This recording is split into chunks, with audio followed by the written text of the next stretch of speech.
My name is Paul Baker. I'm one of the principals at No.65 here. I studied dentistry at Guy's Hospital in London. Ended up going to Cornwall and I fell in love with surfing, fell in love with Cornwall and never left.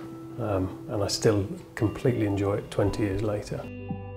Primarily, dentistry is a rapidly advancing and changing part of medicine, really. There's lots of new things, new innovations.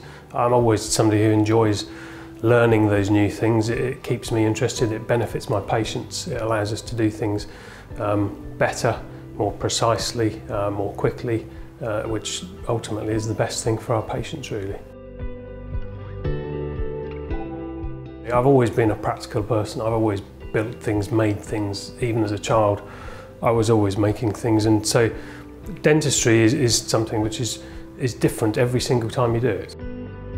I think the additional side of treating and making people better, fixing people on top of that, is really what keeps me interested and enthused in doing it. Being able to transform somebody's self-confidence through recreating or their smile or something they had years ago is a really nice thing to do for patients.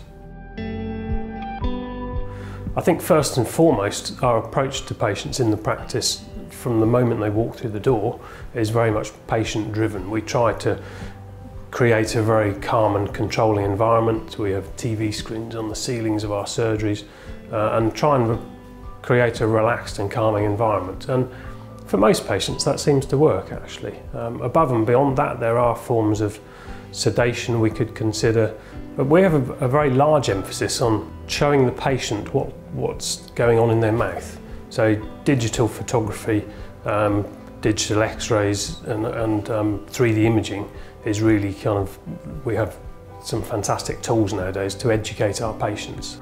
I'd much rather a patient completely understands what's going on and is able to make an educated decision process and get involved in the discussion on what we're going to do to their mouth than a patient who has no idea what's going on.